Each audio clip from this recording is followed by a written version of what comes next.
Hello बच्चों, let's see the question. The question is refer to the following family tree. यहाँ पे हमें एक फैमिली ट्री दे रखा और बोला है if capital A is equal to normal allele and small a is equal to albino allele, the genotypes of these parents are.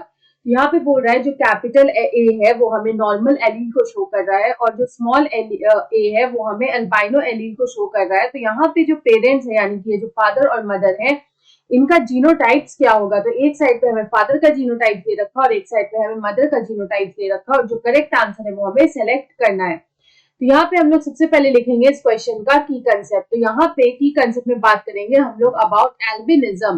तो albinism जो होता है वो एक तरह का जेनेटिक डिसऑर्डर होता है। It is a genetic disorder. Genetic disorder वो होता है जो कि बाय बर्थ प्रेजेंट होता है। It is inherited from parents to offspring. तो ये एल्बिनिज्म जो होता है वो एक तरह का जेनेटिक डिसऑर्डर होता है। यहाँ पे अगर हम लोग देखें तो जो कैपिटल ए है वो यहाँ पे नॉर्मल एलील को शो कर रहा है। कैपिटल ए नॉर्मल एलील को शो कर रहा है और जो स्मॉल ए है वो यहाँ पे एल्बाइनो एलील को शो कर रहा है। It is showing albino allele. तो यहाँ पे हम लोग बात करेंगे अबाउट एल्बिनिज्म। तो यहाँ पे हम लोग पहले एल्बिनिज्म की बात करेंगे कि जो एल्बिनिज्म है वो होता क्या है, उसको हम लोग पहले यहाँ पे समझेंगे। तो यहाँ पे एल्बिनिज्म जो होता है वो एक तरह का जेनेटिक डिसऑर्डर होता है। इसमें क्या होता है कि यहाँ पे वेरी लिटिल या फिर नो मेलेनिन प्रोडक्शन होता है, यानी कि यहाँ पे मेलेनिन जो होता है वो नहीं बनता है। तो there will be very little और नो मेलेनिन प्रोडक्शन। तो ऐसा क्यों होता है? तो ये होता है ड्यू टू म्यूटेशन। ये होता है ड्यू टू म्यूटेशन। म्यूटेशन क्या होता है? म्यूटेशन का मतलब होता है ऑल्टरेशन इन जीन।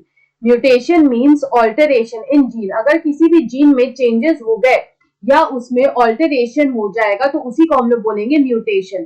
तो म्यूटेशन की वजह से क्या होता है कि जो जीन कोड करता है फॉर द एंजाइम टायरोसिनेज, तो टायरोसिनेज जो होता है वो रिस्पॉन्सिबल होता है फॉर मेलेनिन प्रोडक्शन। तो यहाँ पे हम लोग बोल सकते हैं दैट ये जो टायरोसिन एंजाइम होता है ये यहाँ पे अफेक्टेड हो जाता है। तो यहाँ पे हम लोग बोल सकते हैं दैट टायरोसिनेज एंजाइम जो है वो यहाँ पे अफेक्टेड हो जाता है और ये जो एंजाइम होता है it is responsible for melanin production.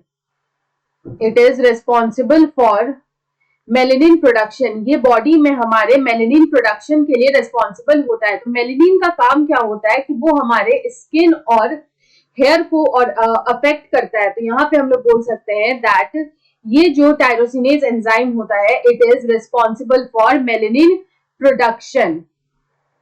और यहाँ पे यही क्या होता है कि अफेक्टेड हो जाता है। इट इज अफेक्टेड, यानी कि ये टायरोसिनेज एंजाइम जो है वो यहाँ पे अफेक्टेड हो जाता है। तो मेलेनिन का जो प्रोडक्शन है वो इनडायरेक्टली यहाँ पे अफेक्टेड हो जाता है। तो इस वजह से क्या होता है कि जो एल्बाइनो होते हैं, जो यहाँ पे एल्बाइनो होते हैं उनका जो स्किन कलर होता है, उनका जो यहाँ पे स्किन कलर होता है वो यहाँ पे अफेक्टेड हो जाता है। वो बिल्कुल पेल व्हाइट कलर टाइप का हो जाता है। दे आर एक्सट्रीमली व्हाइट, या फिर हम लोग बोल सकते हैं दे आर पेल व्हाइट।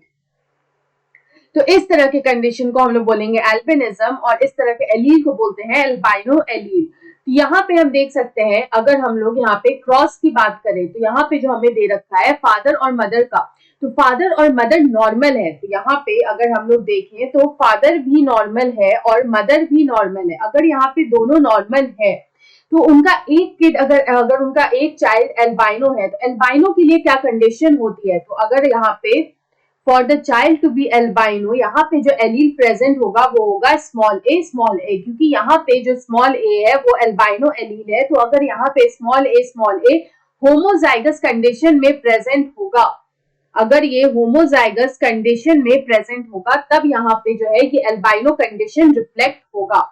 तो यहाँ पे क्योंकि एक चाइल्ड यहाँ पे अगर एल्बाइनो है मतलब उसमें ए और ए दोनों प्रेजेंट होना चाहिए। तो एक तो आएगा फादर से और एक आएगा मदर से, यानी कि फादर और मदर दोनों में ही प्रेजेंट है लेकिन but they are still normal. अगर वो नॉर्मल है तो उनका एक एलील होगा कैपिटल ए और एक ही होगा स्मॉल ए, तब जाके ये नॉर्मल होंगे। मदर में भी यहाँ पे सेम कंडीशन होगा। और जब यहाँ पे इनका क्रॉस किया जाएगा तो यहाँ पे अगर हम लोग ऑफस्प्रिंग देखें तो ऑफस्प्रिंग यहाँ पे कैसे होंगे, तो ये होगा capital A capital A capital A small A capital A and small A small A. तो यहाँ पे हम पॉसिबिलिटी देख सकते हैं कि यहाँ पे सिर्फ एक जो चाइल्ड है वो यहाँ पे कैसा आएगा, वो आएगा albino. Only one child will be albino. और यहाँ पे बाकी जितने भी होंगे वो कैसे होंगे, तो वो सारे यहाँ पे नॉर्मल होंगे। All these will be normal, ये यहाँ पे नॉर्मल होंगे। तो इस तरह से हम लोग बोल सकते हैं कि फादर का जो यहाँ पे जीनोटाइप होगा वो होगा कैपिटल ए स्मॉल ए, और मदर का भी जो जीनोटाइप होगा वो होगा कैपिटल ए स्मॉल ए। तो यहाँ पे ऐसा हमें ऑप्शन 1 में दे रखा है, so option 1 is the right answer. I hope you understood it well. Best of luck.